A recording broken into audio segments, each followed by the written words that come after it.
Hello everyone, एक बार फिर से आप सभी का एक नए वीडियो में स्वागत। प्रिय विद्यार्थियों, सबसे पहले तो मैं आपको आपके एग्ज़ाम के लिए बेस्ट ऑफ लक दे देता हूं और बढ़िया से आराम से एग्ज़ाम दे के आइएगा। नो स्ट्रेस, दिमाग पर किसी भी प्रकार का स्ट्रेस मत रखिएगा। और जाते जाते एग्ज़ाम में जाने से पहले एक बार और कुछ मैप हम देख लेते हैं। वैसे हमने इससे पहले भी 2 वीडियोस अपलोड किए थे, आप लोगों ने देख लिए होंगे। एक और वीडियो अपलोड करते हैं। एक बार जरा सा देख के जाइए, सरसरी दृष्टि से देख के जाइए। एग्ज़ाम में काफ़ी हेल्प करेंगे आपकी। निश्चित रूप से आपको इसमें से कोई ना कोई मैप अवश्य मिलेगा। 4 नंबर का पूरा मैप रहेगा और इसमें अपन वर्ल्ड का भी देखेंगे और इंडिया का भी देखते हैं। तो आइए बिना टाइम खराब किए सबसे पहले शुरुआत करते हैं, कुछ मैप्स देखते हैं। तो सबसे पहले ये जो आप देख रहे हैं वर्ल्ड का जो मैप देख रहे हैं, इस वर्ल्ड के मैप में आपको क्या करना है कि जो उच्च मूल्य सूचकांक वाले जो 10 देश हैं, है ना, उनको अपन देख लेते हैं नंबर से। अगर मैप में आता है तब भी ठीक है, और कई बार आपको ऑब्जेक्टिव में, आपके रिक्त स्थान में, अति लघुत्रात्मक में कहीं पर भी पूछा जा सकता है। तो नंबर देखेंगे, आप यहाँ पे देख रहे हैं, जैसे आपको ये रेड कलर दिख रहा होगा, मैं हल्का सा मार्क कर देता हूँ। ये है नॉर्वे और ये है 1 नंबर पर, मतलब सबसे उच्च मूल्य सूचकांक वाला देश अगर कोई है तो वो नॉर्वे है। अगर आपको मैप में भी दर्शाना पड़े तो आप यहाँ पे दर्शाइएगा जहाँ पे 1 नंबर लिखा हुआ है, ठीक है। उसके बाद में आप यहाँ पे देखेंगे बाकी जो स्थल है, आप 2 नंबर देख रहे हैं, यहाँ पे ये 2 नंबर है ना। यहाँ पे मैं आपको एक और कर देता हूँ, ये आइसलैंड है। उसके बाद में आप फिर से वहाँ पे देखेंगे बाकी जो चीज़ें हैं। 3 नंबर आप यहाँ पे देख सकते हैं, ऑस्ट्रेलिया है। उसके बाद 4 नंबर यहाँ पे आप देख सकते हैं, बेल्जियम है। उसके बाद में और 4 नंबर ये बेल्जियम हो गया। उसके बाद 5 नंबर आप देखेंगे, ये कनाडा हो गया। 6 नंबर यहाँ पे स्वीडन हो गया, ये 6 नंबर हो गया। उसके बाद फिर आपको जलना है 7 नंबर पे, तो आप यहाँ पे देख सकते हैं, ये हो गया। 8 नंबर ले लेते हैं, देखो ये 8 नंबर है आयरलैंड। उसके बाद 9 नंबर है, ये रहा 9 नंबर स्विट्ज़रलैंड। और 10 नंबर संयुक्त राज्य अमेरिका। तो ये हैं कुछ ऐसे जो देश हैं जो कि सबसे ज़्यादा उच्च मूल्य सूचकांक वाले राष्ट्र हैं, ठीक है। ये हमने यहाँ पे 10 देश देख लिए। आइए आगे बढ़ते हैं, दूसरा एक और मैप देखते हैं। और इस मैप में आपको क्या करना है कि एक तो आपको बताना है पार कैनेडियन रेल मार्ग। पार कैनेडियन रेल मार्ग आपको दिखाना है। तो पार कैनेडियन रेल मार्ग में आप देखेंगे यहाँ से शुरू होता है। ये 2 चीज़ अपन को देखनी है, एक तो देखना है पार कैनेडियन रेल मार्ग और दूसरा देखना है निर्वहन संग्रहण क्षेत्र। तो सबसे पहले पार कैनेडियन रेल मार्ग देखते हैं। यहाँ पे वैंकूवर है, वैंकूवर से लेके हैलीफैक्स तक, है ना, यहाँ तक देख सकते हैं आप। ये जो लाइन आपको दिख रही है, ये पार कैनेडियन रेल मार्ग है, ये वाला, ये पार कैनेडियन रेल मार्ग है। याद रखिएगा, परीक्षा में पूछा जा सकता है, इस तरीके से आपके एग्जाम में पूछा जा सकता है। और दूसरा है निर्वहन संग्रहण क्षेत्र। तो ये जो आड़ी लाइनें जो खींची हुई है ना, ये वाली जो जितनी भी आड़ी लाइनें हैं, पूरा का पूरा ये जो क्षेत्र है। और इसके अलावा यहाँ पर जो क्षेत्र है, ये जो क्षेत्र है, ये है निर्वहन संग्रहण क्षेत्र।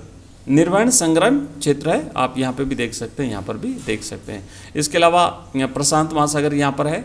और पार कैनेडियन रेल मार्ग हो गया, उत्तरी अमेरिका हो गया, ये अटलांटिक महासागर है। और आर्कटिक महासागर है, यहाँ पे देखेंगे अंटार्कटिका है, दक्षिण महासागर है। और ये दक्षिण अमेरिका हो गया। उसके बाद में ये हिंद महासागर है, ऑस्ट्रेलिया हो गया। और ठीक है, ये अफ्रीका महाद्वीप है, ये यूरोप है, ये पूरा एशिया है। तो इस तरीके से ये स्थल आप याद रखिएगा। आइए आगे बढ़ते हैं, नेक्स्ट अपन देखेंगे एक और यहाँ पे मैप देख लेते हैं।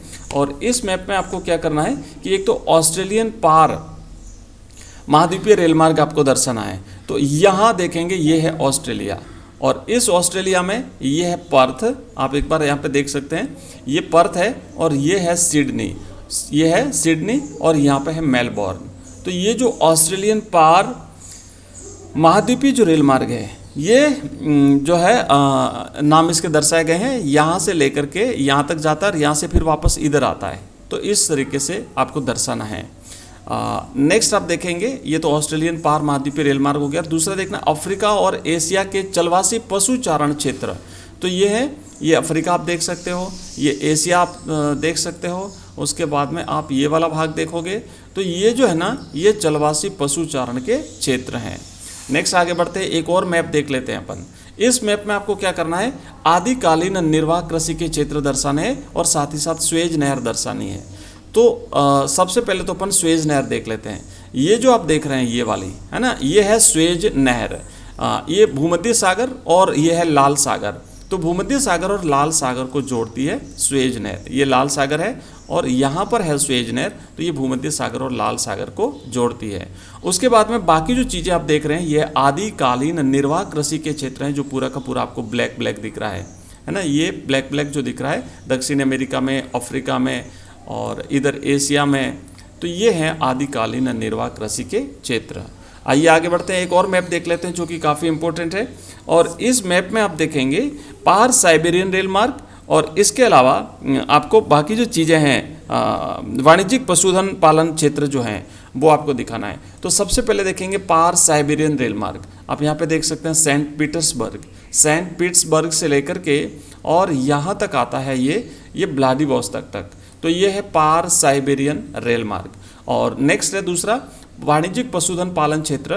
तो ये उत्तरी अमेरिका में, ये दक्षिणी अमेरिका में, ये अफ्रीका में, ये ऑस्ट्रेलिया में, न्यूजीलैंड में और ये एशिया में। ठीक है, ये क्षेत्र आपको दर्शाने हैं। आइए फटाफट से आगे बढ़ते हैं, बाकी चीज़ों को याद रखिएगा, बाकी चीज़ें आपको याद रखनी है। ठीक है, ये देखते जाइए मैप में। अगला है हमारा यहाँ पे आपको बताना है गहन निर्वाह कृषि के क्षेत्र और पनामा नहर। तो सबसे पहले अपन देखते हैं पनामा नहर। तो यहाँ पर आप देख सकते हैं ये है पनामा नहर।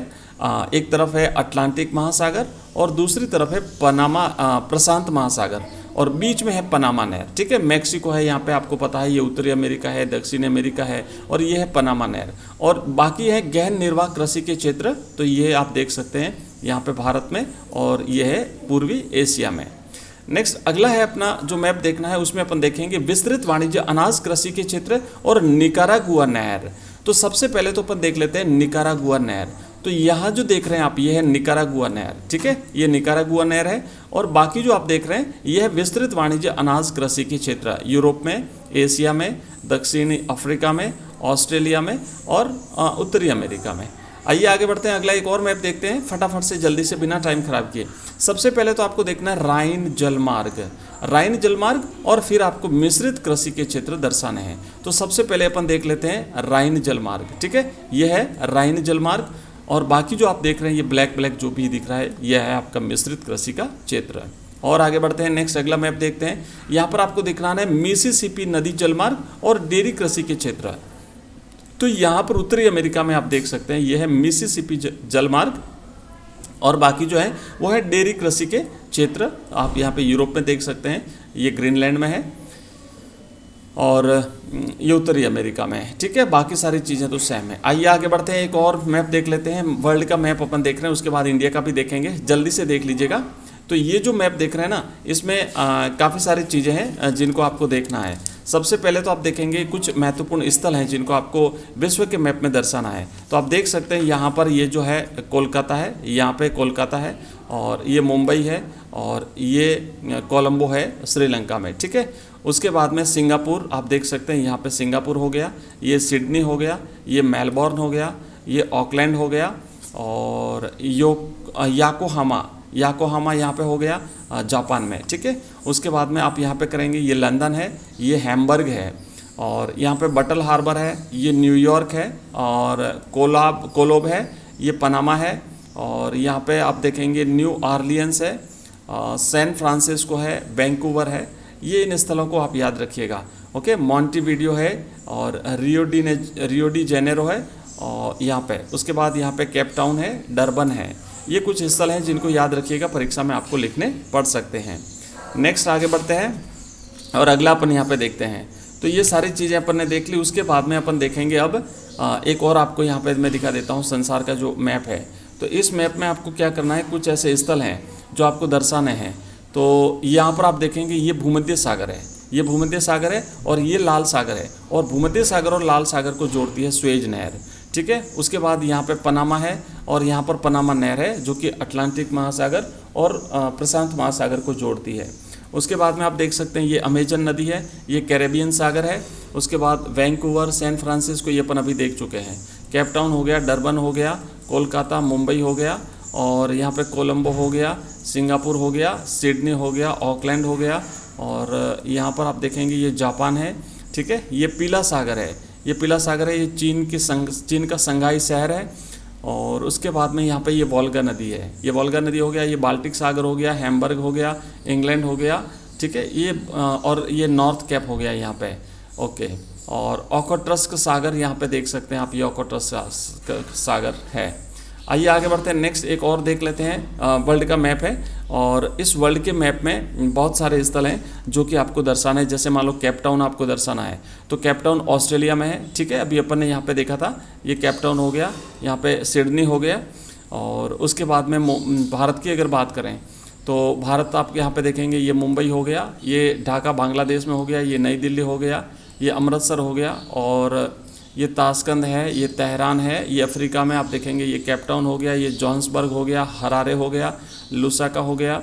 प्रशांत महासागर, ये वाला प्रशांत महासागर, ये अटलांटिक महासागर है, और ये हिंद महासागर है, ठीक है। और देख लीजिए इस तरीके से काफ़ी सारे स्थल जो हैं वो दक्षिण अमेरिका और बाकी सारे स्थल हैं। आइए आगे बढ़ते हैं और अब अपन देखेंगे कुछ भारत के स्थल। भारत में अगर आपको दर्शाना पड़े तो ये तो हो गया दिल्ली जो आप देख रहे हैं, फरीदाबाद, आगरा हो गया, यहाँ पे ये जयपुर हो गया, ये मेरठ हो गया, यहाँ पे लुधियाना पंजाब में, अमृतसर पंजाब में, और उसके बाद में पटना आप देखेंगे बिहार में, वाराणसी यूपी में, इलाहाबाद यूपी में, लखनऊ, कानपुर। नेक्स्ट आएंगे यहाँ पे अहमदाबाद आपको दिखाना है, ये वडोदरा है, राजकोट है, ये सूरत है, यहाँ पे नासिक है, पुणे है, ये मुंबई है, और फिर यहाँ पे आप देखेंगे बेंगलोर है, कोयम्बटूर है, और ये सारे स्थल आपको याद रखने, मदुरै है, कोची है, यहाँ पे आप देखेंगे चेन्नई है, उसके बाद विजयवाड़ा है, ये विशाखापट्टनम, उसके बाद में यहाँ पे देखेंगे कोलकाता, जमशेदपुर, धनबाद, आसनसोल, जबलपुर, नागपुर, भोपाल और इंदौर।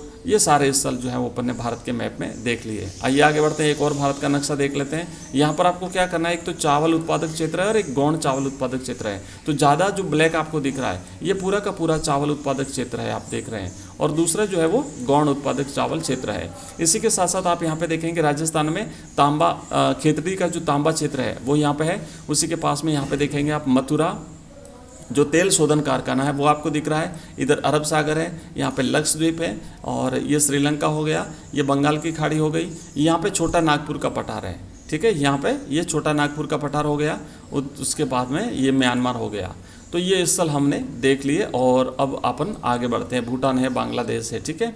नेक्स्ट एक और मैप देख लेते हैं जिसमें है ये भारत के कुछ स्थल आपको दिखाने हैं, प्रमुख गेहूं उत्पादक क्षेत्र और गौण गेहूं उत्पादक क्षेत्र। तो उत्तरी जो मैदान है वो पूरा का पूरा गेहूं उत्पादक क्षेत्र है, और कुछ इधर के इलाके और कुछ इधर के इलाके गौण गेहूं उत्पादक क्षेत्र है।